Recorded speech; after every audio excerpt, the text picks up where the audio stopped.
Ya Arhamar Rahimin. Walhamdulillahi Rabbil Alamin. Tuan-tuan dan puan-puan, para jemaah sekalian, muslimin dan muslimat yang dirahmati Allah SWT, kita mulakan majlis kita pada malam ini dengan baca umul kitab Al-Fatihah.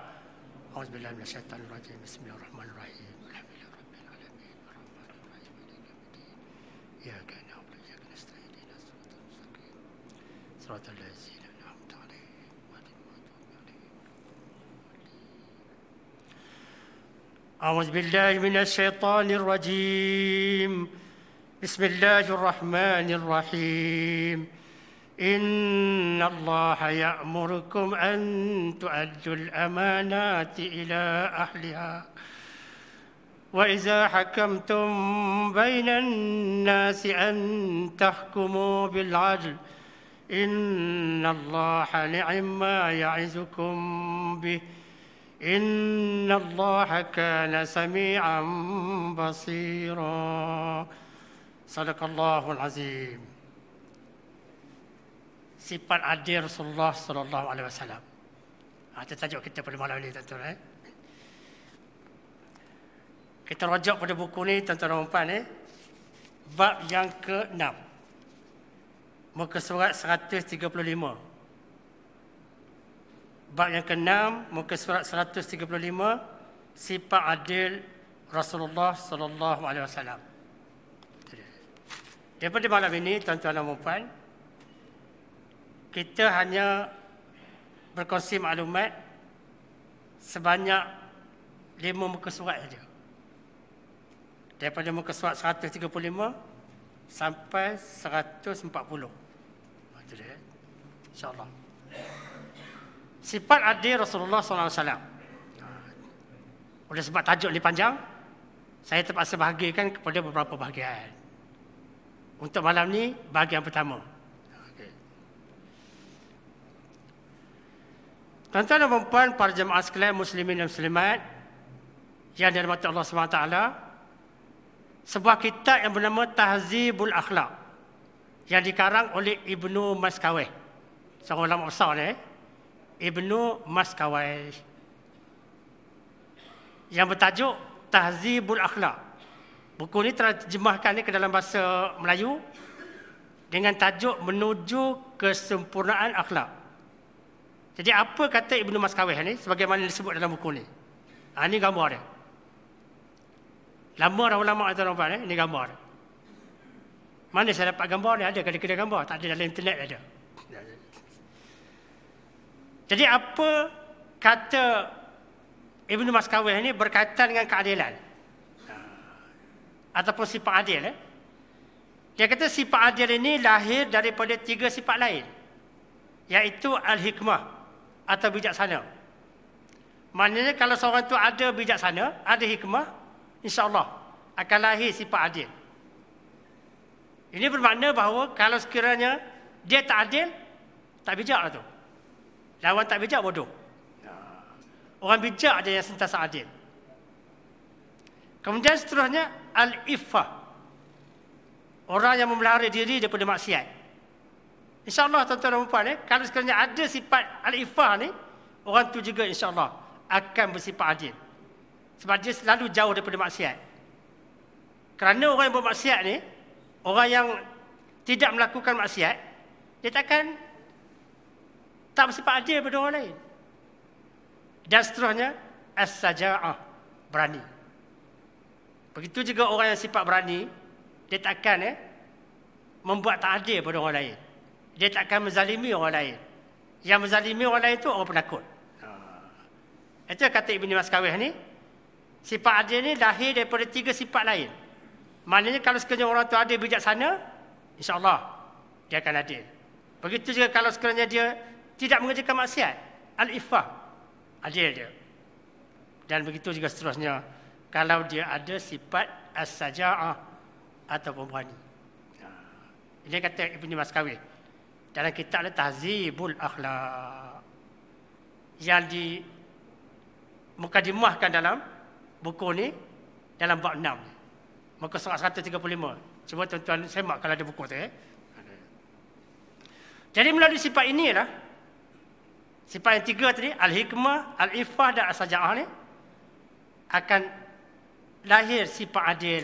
Bukan saja pada dirinya sendiri, tetapi juga kepada orang lain. Tuan-tuan dan puan-puan, para jemaah sekalian muslimin dan muslimat, tajuk kita malam ni ialah sifat adil Rasulullah sallallahu alaihi wasallam. Belum lagi masuk cerita tu. Ini baru dia punya mukadimah. Apa maksud adil? Sebelum itu saya suka berkongsi maklumat dengan tuan-tuan dan puan-puan. 90% maklumat ni kita ambil daripada buku ni. 20% lagi saya terpaksa cari daripada maklumat daripada sumber lain. Termasuklah yang saya nak tunjukkan sekarang ni. Maksud adil ni, tak ada sini. Iaitu menyampaikan hak kepada pemilik secara efektif. Kita sampaikan hak yang dia hak tu. Tiap-tiap kita ni ada haknya. Sampaikan haknya kepada orang secara berkesan, efektif. Siapa kata ni? Al-Raghib ataupun namanya Al-Isfahani. Ulama besar juga ni tuan-tuan. Ini dia gambar. Di dalam buku tafsirnya, Tafsir Al-Maraghi. Bukan terkenal tafsir ni kan? Tafsir Al-Maraghi. Inilah dia. Tafsir yang menulis buku tafsir ni. Dia digelar Al-Raghib. Daripada Al-Raghib ni agaknya timbul Al-Maraghi. Susah nak nyebutnya. Ataupun Isfahani. Jadi apa kata dia?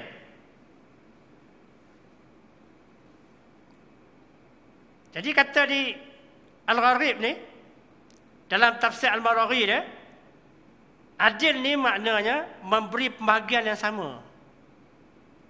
Memberi pembahagian yang sama. Cara umum je begitu Ataupun itu salah kita huraikan lebih lanjut. Sebab fokus kita ialah keadilan Rasulullah sallallahu alaihi wasallam.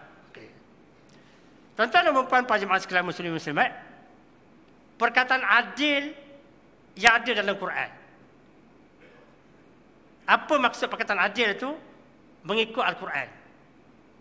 Ini pun mungkin tak ada dalam buku ni. Tapi kita kena tengok ramai.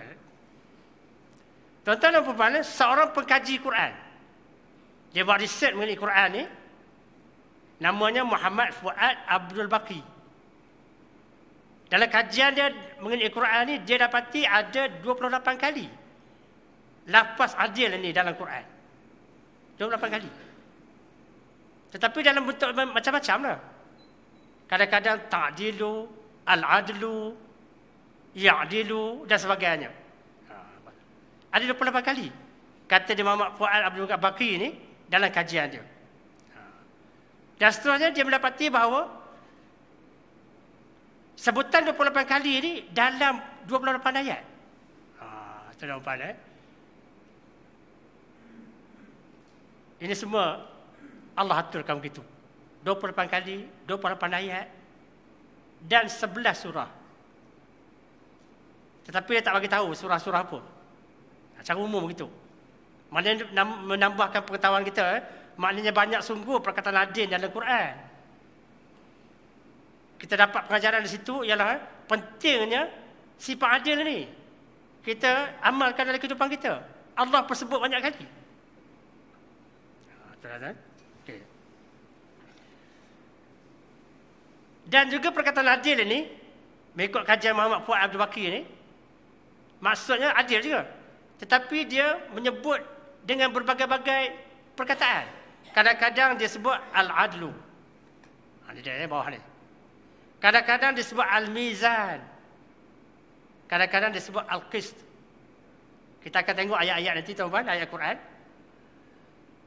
Yang maksud adil, tetapi menggunakan perkataan-perkataan lain ni. Al-adlu, al-mizan, al-qist. Itu jadi banyak. Sekarang kita tengok ayat-ayat berkaitan dengan konsep dan soal keadilan. Ini ada dalam buku kita ni. Sebab kita nak kaitkan sebab Rasulullah ni bila saja ayat terturun pada dia, terus dia praktikkan. Jangan pula kita kata ini untuk Rasulullah aja, kita tak payahlah dengar aja. Tidak tuan-tuan. Bila untuk Rasulullah, untuk kita juga. Ini tuan-tuan ayat-ayat dia. Pertama sekali surah Ar-Rahman ayat 9. Kalau kita ada bawa handphone kita yang ada Android lah, yang ada Quran, tak percaya cuba tengok tu. Surah Ar-Rahman ayat 9. Dia tak sebut perkataan hadis itu tuan-tuan. Tetapi dia sebut A'udzubillahi minasyaitonirrajim wa aqimul wazna bil qisti wa la tukhsirul mizan. Wa aqimul wazna bil qisti wa la tukhsirul mizan. Surah Rahman ayat 9. Ada perkataan al-qisti, ada perkataan al-mizan. Maksudnya dia juga. Kemudian surah Al-A'raf ayat 29. Qul amara rabbi bil qist wa aqimu wujuhakum 'inda kulli masjidin wad'u mukhlisina lahuddin kama bada'akum ta'udun. Sekali lagi penggunaan perkataan al-qist. Ada juga terjemahan dia. Kalau tak saya tengok terjemahan dalam handphone tuan-tuan yang ada Quran tu. Okay. Tuan-tuan dan puan-puan, perintah Allah menegakkan keadilan ni, adakah sunat je ataupun wajib? Sunat je maknanya tak payahlah tu. Orang lain dah hadir, kita tak payahlah. Kita tengok saja. Perintah menegakkan keadilan ni tuan-tuan dan puan, bukan pilihan tetapi wajib. Dalam ayat-ayat yang ditunjukkan tadi kan, semua tu perintah. Bila perintah wajib tu. Tak ada pilihan tuan-tuan. Bila kita hidup, kita hendaklah bersifat adil. Ini tak ada apa-apa tuan-tuan. Cuma image-nya. Nak menggambarkan kita mesti beramai-ramai menegakkan keadilan. Nampak tu? Dia datang daripada bawah, bukan datang daripada atas. Kita mesti beramai-ramai menegakkan keadilan. Mesti menyokong setiap orang nak membawa keadilan. Itu maksud saya tu. Dengan gambar ni. Gambar ni boleh ditafsirkan macam-macam. Boleh buat sebuah buku dengan gambar ni je. Kita tengok ramai-ramai tu cuba nak mendirikan daripada bawah. Dia sondong tu kan. Tolong. Jadi image ni menggambarkan kepada kita macam-macam tafsiran yang kita boleh buat. Tetapi berdasarkan ayat-ayat yang telah saya kemukakan tadi, untuk bersifat adil ni bukan sunat tetapi wajib. Tiap-tiap orang. Ada lagi ayat Al-Quran yang saya baca dalam mukadimah saya tadi. Surah An-Nisa ayat 58. A'udzubillahi minasyaitonirrajim. Tuan-tuan boleh rujuk muka surat 136, 137 daripada buku kita ni. Terjemah sudah ada di situ, terjemahan dia. Saya tak masuk ke terjemahan dalam PowerPoint saya ni. Terlampau banyak sangat. Pening pula tengok dalam tu. Surah An-Nisa ayat 28. Inna Allaha ya'murukum an tu'addul amanati ila ahliha wa idza hakamtum bainan nasi an tahkumu bil 'adl. Inna Allaha ni'ma ya'izukum bih. Inna Allaha kana sami'an basira. Sadaqallahul azim. Ayat ni walaupun menerangkan mengelik dengan perintah Allah supaya kita menunaikan amanah, innallaha ya'murukum an tu'addul amanah ila ahliha, kepada orang yang berhak, ahli ni tu. Tetapi seterusnya Allah kata wa iza hakamtum bainan nas an tahkumu bil 'adl. Bila kamu menghukum, membuat keputusan di kalangan manusia, an tahkumu bil 'adl, hendaklah kamu menghukum, membuat keputusan, memutuskan dengan adil.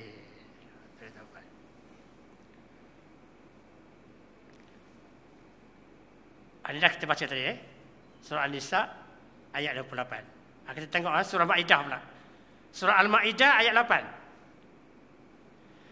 8. Ya ayyuhallazina amanu kunu qawwamina lillahi syuhada'a bil qist. ولا يجرمنكم شنآن قوم على أن ولا يجرمنكم شنآن قوم على ألا تعدلوا i'dilu huwa aqrabu littaqwa wattaqullah innallaha khabirum bima ta'malun. Imam kita Ustaz Dokumen selalu baca ni. Rasa pagi tadi pun dia baca dalam solat subuh. Di sini tak ada perkataan al-adlu, tetapi ada perkataan al-qis. Ada perkataan ta'dilu. Ada perkataan i'dilu. Jadi perkataan-perkataan ini yang dikaji oleh Dr. Muhammad Fuad Bakri tadi sebanyak 28 kali sebutan dia kira tadi. Surah Al-Ma'idah. Maknanya tuan-tuan ada dalam buku ni. Kita tengok. Kita raikan makna yang diberi oleh pengarang ni.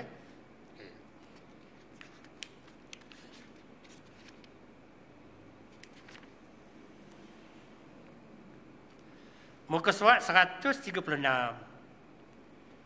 Ya ayyuhallazina amanu kunu qawamina lillahi syuhada'a bil qis. Hai orang-orang yang beriman, hendaklah kamu jadi orang-orang yang selalu menegakkan kebenaran kerana Allah, menjadi saksi dengan adil. Kerana Allah, kerana Allah. Menjadi saksi dengan adil. Syuhada'a bil qis. Al-qis ni juga disebut adil. Wala yajrimannakum syana'anu qaumin ala alla ta'dilu. Dan janganlah sekali-kali kebencianmu terhadap suatu kaum mendorong kamu untuk berlaku tidak adil. Kita suka kaum tu. Satu kumpulan manusia tak suka, kita berbuat tak adil. I'dilu wa aqrabu littaqwa wattaqullaha innallaha khabirum bima ta'malun. Berlaku adillah kerana adil itu lebih dekat kepada takwa. Dan bertakwalah kamu kepada Allah. Sesungguhnya Allah Maha mengetahui apa yang kamu kerjakan. Benarlah firman Allah. Ini bagi kawan-kawan kita yang tak ada buku kan. Buku sikit je kan. Ini terjemahan dia.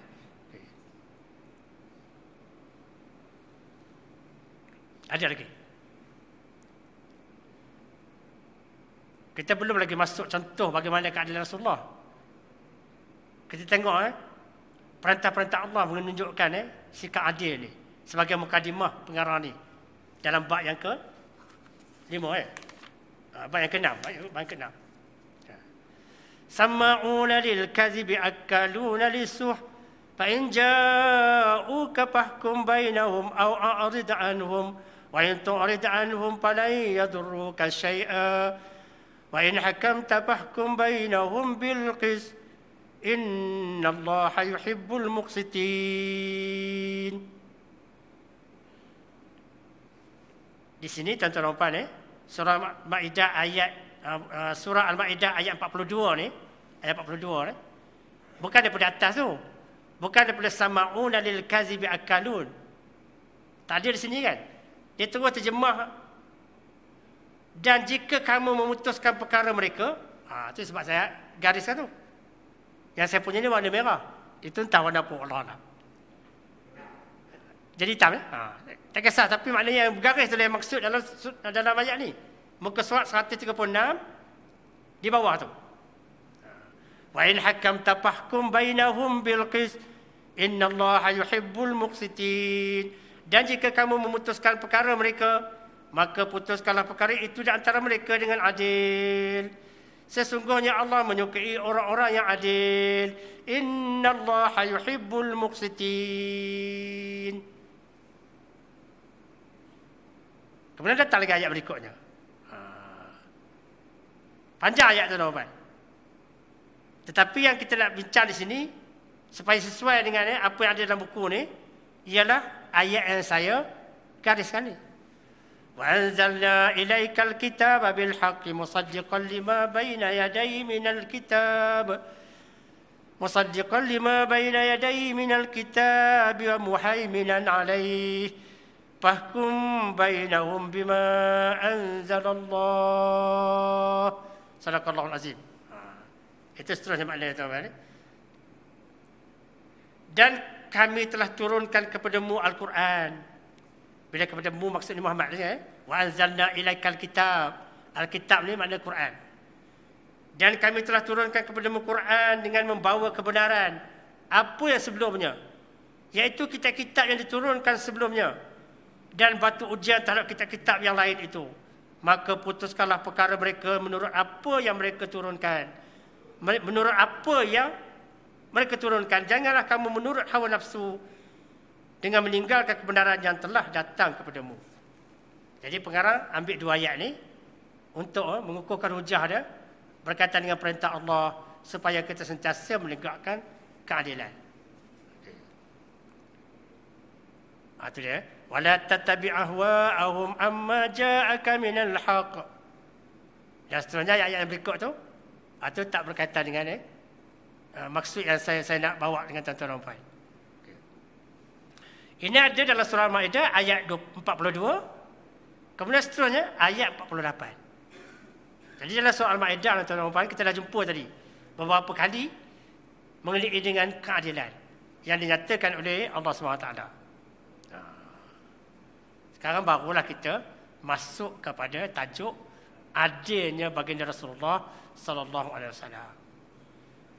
Perjanjian keadilan terawal sekali dalam masyarakat Quraisy. Dalam perjanjian ini Rasulullah pun turut serta. Dia join sama dalam perjanjian ini. Waktu tu umurnya muda lagi.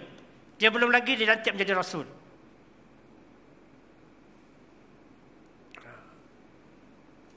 Perjanjian ini bernama Hilful Fudul. Kalau kita mengkaji sejarah sirah Rasulullah SAW, kita akan temui berkaitan dengan perjanjian ini. Pada masa Rasulullah belum lagi dilantik menjadi rasul, umurnya lebih kurang 20 tahun. Penyebab mengapa timbulnya perjanjian ini, tuan-tuan, kita ambil sikit. Sebab dalam buku ni ada dinyatakan benda itu. Iaitu muka surat 137. 137 dia bawa tajuk bukti sifat adil Rasulullah SAW. Pengarang memulakan mukadimah tajuk ini dengan membawa kisah Hilful Fudul, perjanjian Fudul. Apa sebab perjanjian ini berlaku? Ada dua pandangan. Yang pertama, penyebab berlaku perjanjian ini. Sebagian menyatakan sebagai salah satu dampak perang Fijar. Dalam bahasa Indon ni, kesan daripada perang yang berlaku dengan masyarakat Quraisy, nama perang Fijar. Kesan daripada itu, maka orang Quraisy hendak supaya mereka itu bersifat adil, tak kejam lagi. Tetapi pendapat yang lebih masyhur tuan-tuan yang bawah ni. Pendapat lain, pemicunya, ni bahasa komputer ni. Drive. Pemicu, drive. Pen drive. Kita cucuk ni kan. Tapi maksudnya pendorong. Kita cucuk tu terdoronglah keluarlah maklumat dalam komputer tu. Bahasa komputer ni pemicunya. Tapi kita bagi senang orang kampung faham kan. Pendorongnya adanya seorang yang diambil hartanya secara zalim. Dalam masyarakat Quraisy masa tu ada seorang orang luar datang berniaga dengan orang Quraisy. Tetapi kemudiannya maklumlah orang luar ni, orang asing, ada seorang orang Quraisy tu merompak harta dia tu.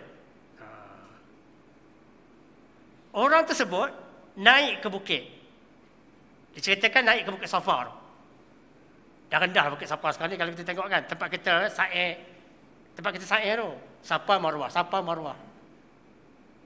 Jadi orang tersebut naik ke bukit tersebut. Dia pun membaca syair. Pandai pula syair. Dan meminta bantuan atas kezaliman pada dirinya. Dia bersyair. Dia kata tuan-tuan dan perempuan begitulah lebih kurang. Saya ni dizalimi. Saya ni orang asing datang ke sini. Datang ke tempat tuan-tuan. Tetapi dizalimi harta saya. Habis semua dirompak. Tinggal selang seminggang je. Tuan-tuan dan perempuan, orang Quraisy pun sedar. Dia kata kalau kezaliman seperti ini diteruskan, nanti siapa pun orang luar tak akan datang lagi ke sini untuk berdagang. Tutup kedai tuan-tuan. Tak ada lagi orang luar. Bila jenayah banyak berlaku kan.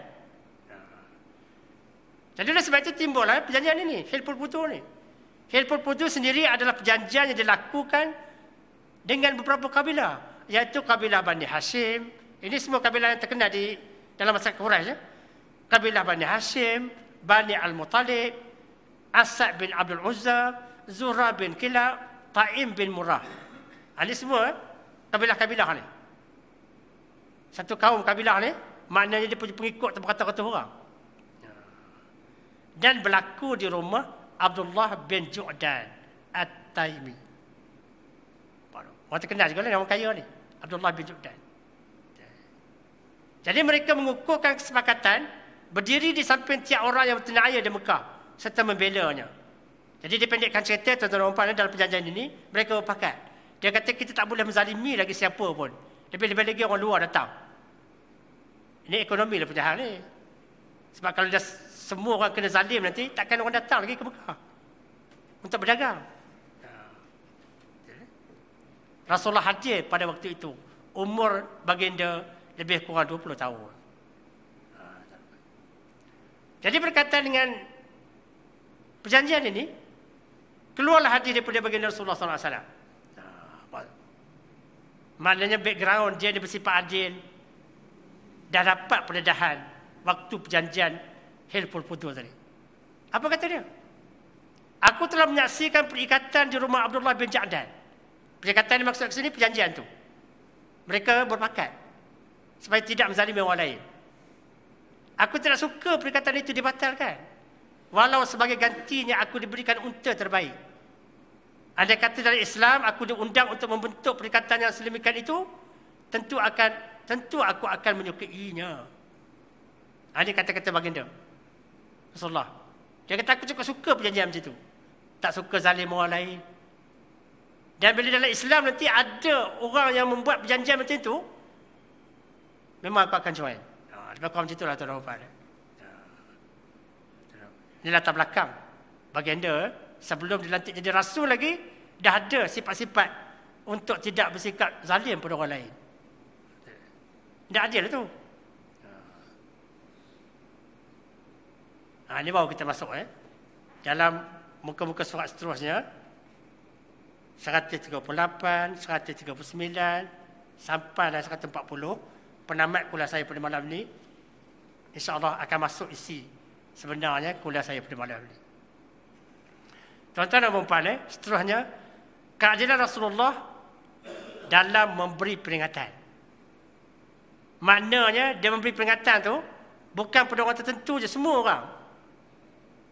Sebab nanti tuan-tuan dan puan, Allah akan tanya dia, engkau sampai tak pada semua orang ni? Kalau dia tak sampai kepada semua orang, tak adil tu. Sebab orang tu nanti akan dapat seksa kalau sekali tak dapat peringatan daripada dia. Tuan-tuan dan puan, kita tengok. Allah memerintahkan Nabi sampaikan peringatan kepada kerabatnya. Jadi sebab tu semua kaum kerabat dia, mereka suka ke mereka tak suka ke, kita pasti sampaikan. Kita tahu cerita pengalaman dia kan. Abu Lahab, pak saudara dia, maki dia begitu hebat. Tak peduli, dia kena sampaikan juga. Dalam surah Asy-Syu'ara ayat 214, diterangkan di sini juga. Muka surat 138 di atas tu. Seruan peringatan kepada semua pihak. Surat Asy-Syu'ara tu berbunyi, dan berilah peringatan kepada kerabat-kerabatmu yang mendekat. Lepas ni kita tengok ayat tu. Pendek ayat tu. Jadi Allah perintahkan dalam surah Asy-Syu'ara ni supaya Nabi sampaikan pada kaum kerabat dia. Bila turun ayat ni, tak ada tangguh-tangguh lagi. Tak ada tangguh-tangguh lagi. Kata nantilah dulu, rehatlah kejap. Tak. Terus dia sampai. Tak peduli mereka suka ke tak suka ke, terus dia sampaikan. Adilnya Nabi tuan-tuan. Kerana menyeru semua tanpa kecuali. Jadi pengarang dia kata ini satu contoh. Adilnya Nabi dalam beri peringatan, semua orang kena. Semua orang diberi peringatan. Tetapi kalau orang tu tak nak datang, tak payahlah. Tuan-tuan dan puan, itu sebab kita tak boleh beralasan nanti. Kata tak tahu benda ni di akhirat nanti kan. Allah akan tempelak balik kita. Tak tahu mengapa. Tiap-tiap malam ada peringatan. Tak cukup dengan malam, hari cuti pun ada. Kenapa kamu tak nak pergi? Fahamlah apa maksud saya tuan-tuan? Jadi oleh sebab itu tuan-tuan dan puan, baginda adil kepada mereka. Kerana hanya itulah yang dapat dibantu. Ini sajalah aku dapat bantu kepada kamu semua, wahai keluargaku. Di akhirat nanti aku tak dapat bantu apa-apa pun. Inilah ayat tuan-tuan. A'udzubillahi minasyaitanirrajim. Ringkas ayat ni kan? Surah Asy-Syu'ara ayat 214. Wa anzir asiratakal aqrabin. Maka berilah peringatan kepada keluargamu yang dekat. Wa anzir asiratakal aqrabin. Berilah peringatan kepada keluarga engkau yang dekat. Maka apa yang dibuat oleh Rasul? Nabi menyeru kaum Quraisy untuk menerima seruannya.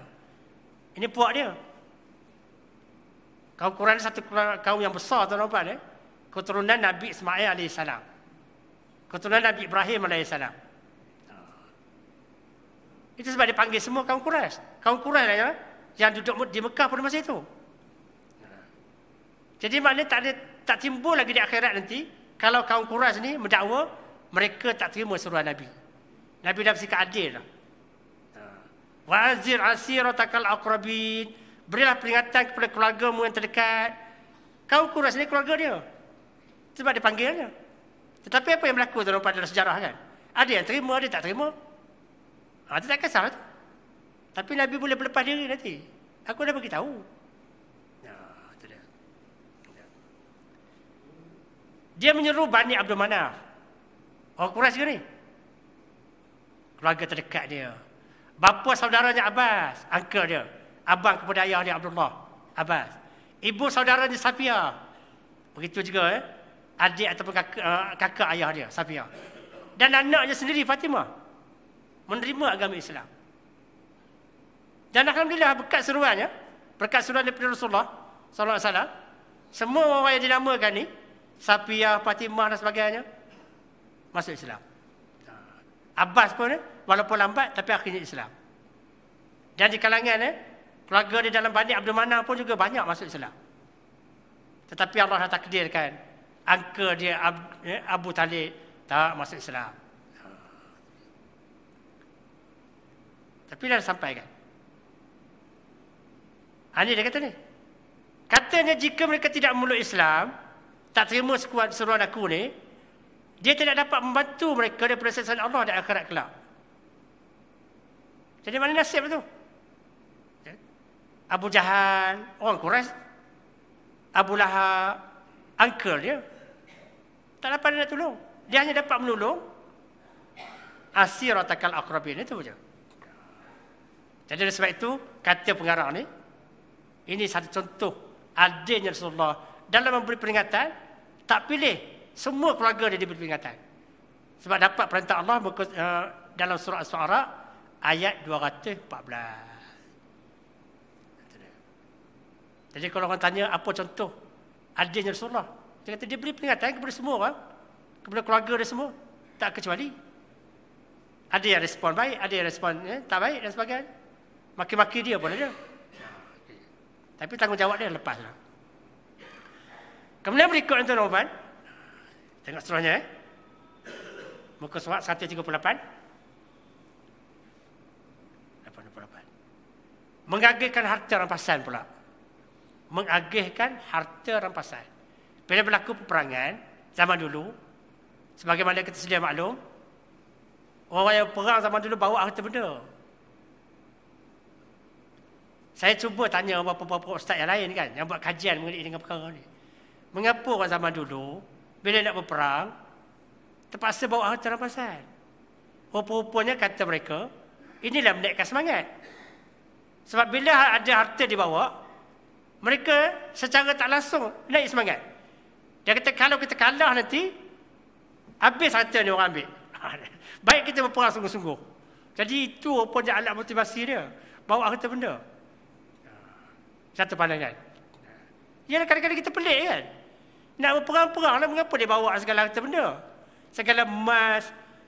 Tapi ini semua ketentuan Allah SWT. Allah dah tentukan gitu. Jadi bila bawa tu, kalau tewas, ni ada. Dapatlah ke kepada pesaing dia. Ini yang berlaku dalam peperangan dengan Rasulullah. Punya banyak harta tuan-tuan. Tapi tengok, adakah harta tu hanya askar je punya? Okay, tengok. Selepas perang Hunain, umat Islam dapat banyak harta rampasan. Okay. Orang ramai pun mendesak Nabi agar rampasan itu diserahkan kepada mereka. Manusia dulu, kini dan selama tuan-tuan, harta ni siapa tak ada. Sahabat Rasulullah ni. Tapi hendak kan, bagi pada kami, bagi pada kami, bagi pada kami. Nabi memberitahu bahawa semua akan mendapat habuan.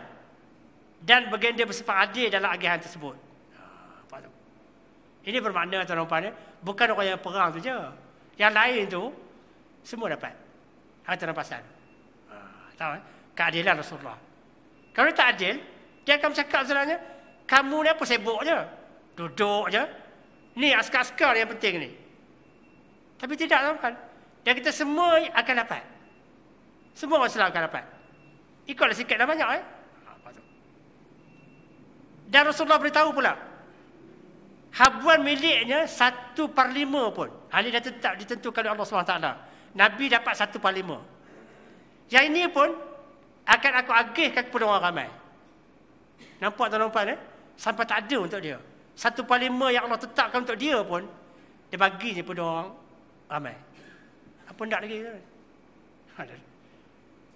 Tak ada nyapu harta rakyat. Juga memberitahu agar tidak siapa menyorok rampasan itu. Walaupun sebilah jarum atau benang. Ada cerita sini tuan-tuan. Muka surat 139. Tengok bagaimana sahabat baginda yang bernama Aqil bin Abi Talib. Cousin dia, sepupu dia. Anak Abi Talib nama Aqil. Menyorok satu harta rampasan di situ. Ada cerita sini kan. Jadi dia beritahu kepada orang ramai, jangan siapa pun sorok harta rampasan ni, walaupun sebilah jarum ataupun benang. Jika dilakukan, ancaman neraka terhadap pelakunya. Betul-betul kan? Bukan pula dia kata, itu salah kira, adik-beradik aku juga ni. Mana dia tahu, Allah beritahu. Ada cousin dia sorok. Aqil bin Abi Talib. Tapi sahabat tuan-tuan dapat tarbiyah daripada Rasulullah SAW. Bila dia diberi amaran macam tu, tidak katalah, lantaklah. Tidak. Takut tuan-tuan. Aqil bin Abi Talib yang terambil barang itu,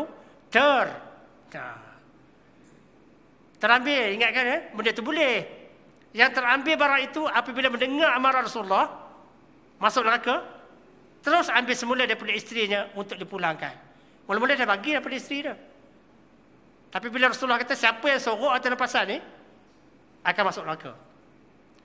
Maknanya Rasulullah hendak semua harta rampasan itu kemudian baru diperaikkan kepada orang ramai. Itulah adilnya. Bukan makna Aqil dia tak dapat. Dapat nanti. Tapi kumpulkan dulu, jangan sorok-sorok. Keadilan dalam mengagihkan harta rampasan. Okay. Muka surat 139 ada cerita tu. InsyaAllah, tuan-tuan dan puan-puan puas hati maklumat terang ni. Kemudian setelah tuan-tuan, dia bersikap adil juga dalam mengenakan hukuman. Tanpa bersikap rasis. Tanpa bersikap perkauman. Nampak tuan-tuan? Ini boleh jadi tauladan, ibrah pada kita. Jangan misalnya bukan puak kita, bukan bangsa kita. Maka kita beza-bezakan dari segi hukuman. Ini bukan orang Islam. Tak boleh tuan-tuan rupa-rupanya. Kalau kita ikut sirah ini. Dia bersikap adil dalam hukuman tanpa bersikap perkauman. Perkataan popular sekarang ni rasis. Saya gunakan rasis. Muka surat 140. Dalam belakang tu.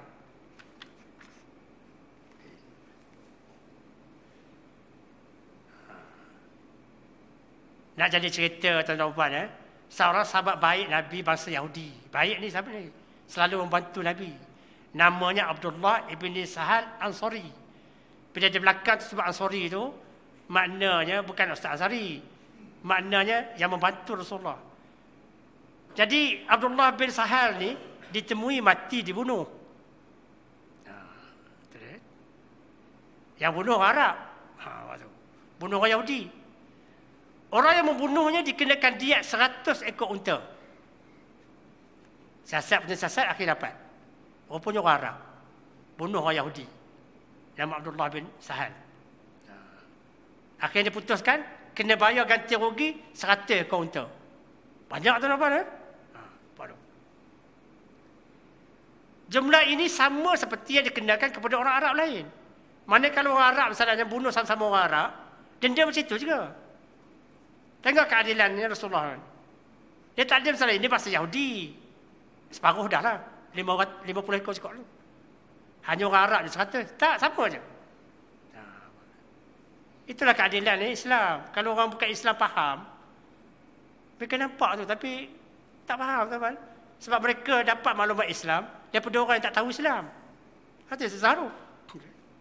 Walaupun sahabat Nabi orang Arab memerlukan unta untuk perang, guna sungguh unta ni untuk peperangan. Mana kalau diserahkan 100 ekor tinggal sikit lah ni kan. Namun kerana bersalah, diat atau ganti rugi unta itu terpaksa dibayar kepada orang Yahudi demi keadilan. Apa kita dapat simpulkan? Tidak bersikap perkauman. Tidak beza-beza kan. Engkau Arab, ni Yahudi dan sebagainya. Inilah sirah sifat Nabi yang orang bukan Islam kadang-kadang tak faham. Sekarang kita nak tengok pula. Ni saya nak landing ni. Muka surat 140 ni ada 2 tajuk je lagi. Tak sampai sejengkal pun. Adanya Rasulullah SAW dengan ahli keluarganya. Dengan adik-beradik dia sendiri. Pertama sekali diceritakan di sini, Nabi SAW sentiasa mengukuhkan hubungan silaturahmi dengan kaum keluarganya. Perkataan yang betul tuan-tuan ialah silaturahmi. Kita pakai silaturahim. Tak apa faham kan? Tapi dalam bahasa Arab, silaturahmi. Dia sentiasa menjaga hubungan keluarga dia. Salah seorang bapa saudara yang dihormatinya ialah Abbas. Yang kita ceritakan mula-mula tadi kan. Abbas ni abang kepada ayah dia. Uncle dia ni. Maka dia menghormati Abbas ni macam juga dia menghormati bapanya dulu. Tak berjumpa pun bapa dia kan. Yalah, waktu dia bapanya meninggal, on the way pergi ke Madinah tu, dia belum lahir lagi. Tapi maknanya sama lah status dia macam ayah dia juga. Itu maksud pengarang ni. Walaupun dia sebut menghormati bapanya, bila menghormatinya? Kawan tu boleh tak ada kan? Tapi kita faham, understood lah maknanya hormat pada Abbas ni, bapa saudara dia, macam juga menghormati bapa je sendiri. Tetapi tuan-tuan dan puan, bila Nabi memberi bantuan, dia tidak memilih-milih orang tertentu. Mana bapa saudara, kena bagi banyak sikit, kena bagi lebih. Tak. Semua keluarga dia menerima layanan yang sama saja. Walaupun Abbas ni bapa saudaranya, namun dalam memberi bantuan, dia tidak diistimewakan. Ini bermakna tuan-tuan dan puan, layanan terhadap kabilah-kabilah tadi, termasuk seluruh kabilah Quraisy tu, sama aja. Walaupun setengah tu bawa-bawa bacang je, setengah tu jauh je, dia punya hubungan keluarga. Tapi darah daging dia juga. Inilah dia, adil dengan ahli keluarganya. Dan seterusnya tuan-tuan, ada satu lagi tak depan tidak mementingkan hak anak sendiri. Dalam cerita ni tuan-tuan, muka surat 140, cerita dia dengan anaknya Fatimah radhiyallahu anha. Okey. Jadi diceritakan di sini anaknya Fatimah radhiyallahu anha ni meminta seorang pembantu daripada tawanan perang untuk meringankan kerja beratnya. Banyak kerja tuan-tuan. Fatimah ni kan. Suaminya Sayyidina Ali tu dikatakan orang miskin. Mana pernah ada dapat pembantu. Jadi akhirnya Fatimah tahu. Bila lepas perang ada tawanan-tawanan perang. Tawanan-tawanan perang ni dia minta kepada Rasulullah. Dia kata, "Ya, aku tahu lepas perang ni banyak tawanan-tawanan perang dulu. Bagilah seorang untuk ringankan tugas aku di rumah. Terus buat kerja di rumah macam-macam ni." Apa kata Rasulullah? Nabi tidak memenuhinya. Malahan menyuruhnya berdoa dan bertasbih kepada Allah SWT. Kan ada hadis mengatakan kalau kamu baca subhanallah, alhamdulillah, Allahu akbar, subhanallah, alhamdulillah, Allahu akbar. Itulah dia. Tasbih yang ajar oleh Rasulullah kepada Siti Fatimah. Dia kata, insya-Allah ringan tugas kamu nanti. Makna tuan-tuan dia tak layan kehendak anak dia Fatimah ni. Dia kata bertasbih je lah, berdoa bertasbih supaya Allah ringankan kamu, ringankan tugas kamu yang berat tu. Itu lebih banyak pahala dapat lagi daripada tawanan perang. Cerita ni tuan-tuan dan puan nak mengajar kita jangan ambil kesempatan untuk keluarga sendiri, untuk kroni sendiri. Memang ada pun tawanan perang, tetapi kalau diberi pada Fatimah nanti kan jadi fitnah. Apa tu? Tengok bagaimana dia mendidik anak dia. Tak payah, dia kata tak payah benda tu. Kamu tasbih je berdoa, maka Allah akan ringankan tugas kamu. Tapi Fatimah bukan macam anak kita, tuan-tuan. Aku raya dia. Kata Nabi bahawa dia tidak akan membiarkan ahli sufah yang lapar itu. Nampak tuan-tuan? Siapa ahli sufah ni? Orang yang duduk di keliling Masjid Nabawi itu. Mereka tu duduk situ, berkampung situ, nak belajar dan sebagainya. Selalu mereka lapar. Ya? Jadi baik dia ambil tawanan perang ni, minta tebusan pada mereka, dapat duit tu, support ahli sufah yang lapar ni. Daripada dia ambil sana, bagi pada Fatimah. Nampak tuan-tuan? Tidak mentingkan keluarga, tidak mentingkan kroni dan sebagainya. Sebab dia kata, dia tidak akan membiarkan ahli sufah yang lapar yang tiada pendapatan dengan memberi pembantu kepada anaknya Fatimah. Baik dia gunakan tawanan perang ni untuk mereka tu supaya bayar tebusan, bebas, bayar tebusan. Kemudian wang tu digunakan untuk menanggung ahli sufah yang ada di sekeliling Masjid Nabawi itu. Sebab mereka ni nak belajar ilmu dengan dia. Maknanya kalau dalam masa kita, putih mata Fatimah, tak dapat apa pun. Ayah dia suruh berdoa dan bertasbih saja. Ini menggambarkan kepada kita, tidak mementingkan hak anak sendiri. Itulah adilnya. Kalau kita tak bersifat adil, kerana kita lebihkan keluarga dan adik-adik kita yang rapat. Allah Akbar. Tak terbuat kita, tuan-tuan. Dulu, kini, selamanya. Tak apa, sekurang-kurangnya sikit pun dapat kita tiru. Peribadi Rasulullah pun jadilah. Dan akhir sekali penutup, tak adalah buku ni. Ini untuk kita berfikir. Saya tinggalkan untuk tuan-tuan berfikir. Ya. Di manakah keadilan? Tak apa nampak gambar ni? White, black. Tengok white ni. Ya. Kemudian black. Nampak tu? Mana keadilan antara dua ni? Image ni nak menggambarkan kita, jangan bersikap perkauman. Ya. Okay. Yang ni pula. Ya. Hukum sekarang dapat dijual belikan. Nampak tu lah. Bila ada duit banyak, berat sini. Yang tak ada duit ni, tercodak ke atas ni. Image ni pula menggambarkan apa? Menggambarkan sekarang ni, rupanya kuasa wang boleh membeli keadilan. Tak adil bila dapat wang ni. Banyak cerita. Panjang cerita kalau saya nak ceritakan malam ni. Okey, seterusnya. Yang ni pula. Ya. Kadang-kadang kerana ada wang dan kekuasaan, tengok pistol bawah kan, kebenaran pun ditolak. Wang dan kebenaran, wang dan kekuasaan lebih berat lagi. Ada power, ada wang, banyak duit. Kebenaran pun bagilah persetankan kebenaran. Nampak tu? Realiti dalam kehidupan sekarang.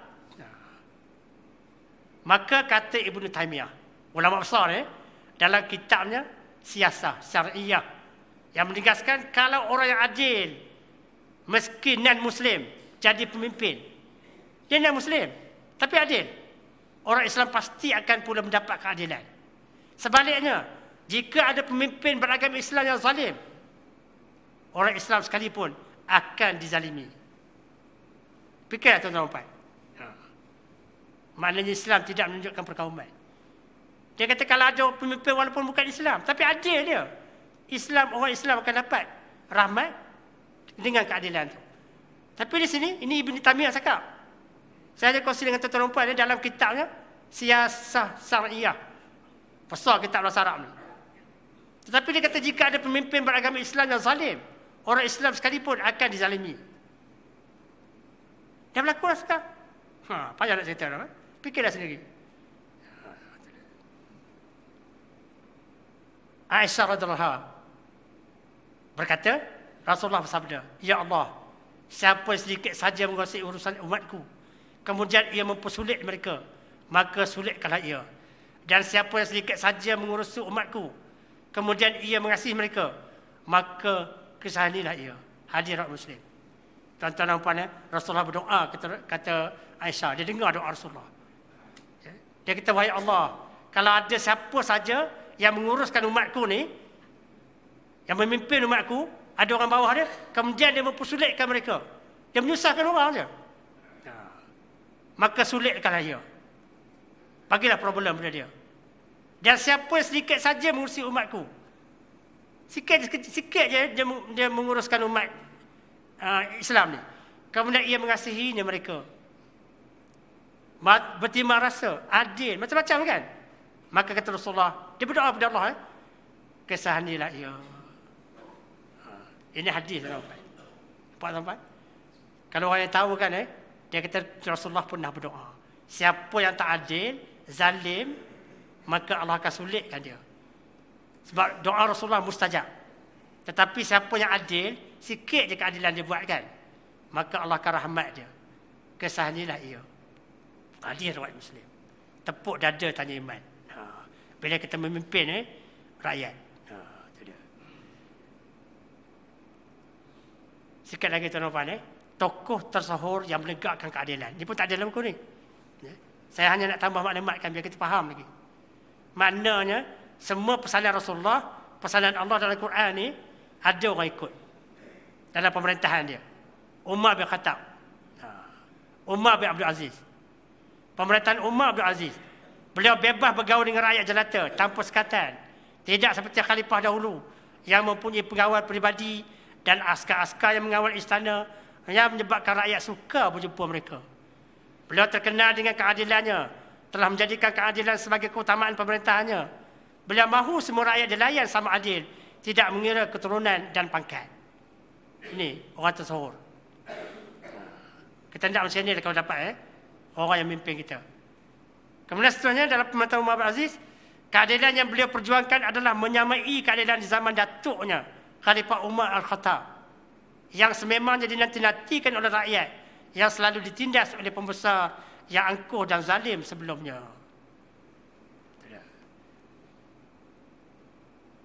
Dan akhir sekali, pun tak ada lain ni.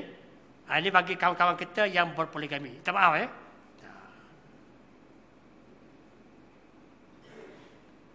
Wa in khiftum alla tuqsitu fil yatama fankihu ma taba lakum minan nisa masna wa sulasa wa ruba'. Fa in khiftum alla ta'dilu fawahidatan aw ma malakat aymanukum zalika adna alla ta'ulu. Sadaqallahul azim.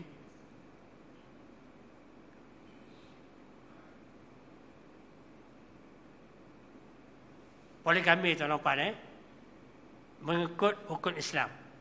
Saya bahagian akhir ni nak menunjukkan benda ni, nak menunjukkan keadilan pun berlaku dalam poligami. Sunat hukumnya ketika suami menginginkan anak dan isteri pertamanya mandul, sedangkan suami berkemampuan adil terhadap isterinya. Kalau macam ni, hukumnya sunat. Dia nak anak, isteri dia tak dapat anak, tak dapat mengandung lagi, dia pula mampu adil, maka sunat. Makruh tak dapat apa pun. Bukan kerana keperluan, tetapi hanya menambahkan keseronokan dan tiada kemampuan untuk berlaku adil terhadap isteri-isterinya. Makruh tuan-tuan, tak dapat pahala pun, saja nak seronok-seronok je. Dan ini kita takut ni, si ni haram. Tidak yakin mampu berlaku adil terhadap isterinya kerana kemiskinan, kelemahannya, dan tidak mampu mengawal kecenderungan sifat prejudisnya. Tak mampu, hendak juga. Haram.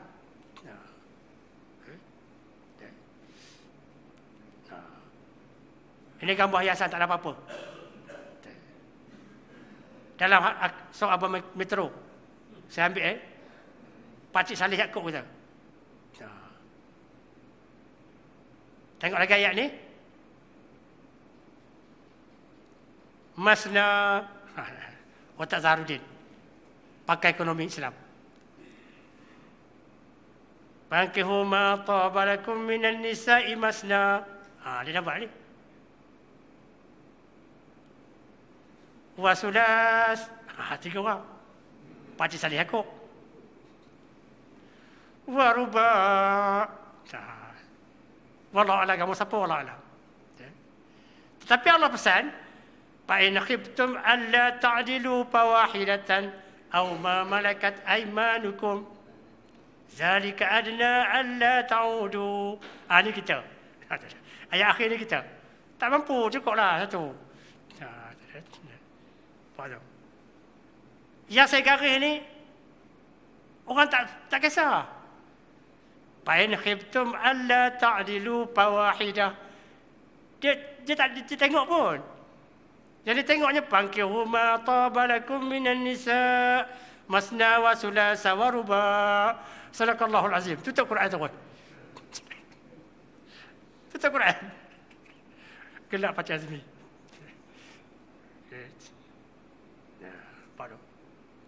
Jadi poligami dibenarkan oleh Islam ya. Ada sebab, adil, mampu. Jangan ringkas kan. Itulah tuan-tuan malam ni, insyaAllah. Terima kasih. Kerana sudah waktu kuliah saya, tak sepertinya ni. Jazakumullahu khairal jaza. Subhanakallahumma bihamdika. Asyhadu an la ilaha illa anta astaghfiruka wa atubu ilaik. Bismillahirrahmanirrahim. Wal 'asr.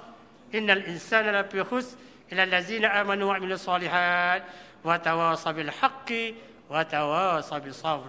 Wabillahi taufiq. Assalamualaikum warahmatullahi wabarakatuh. Hakim di salat.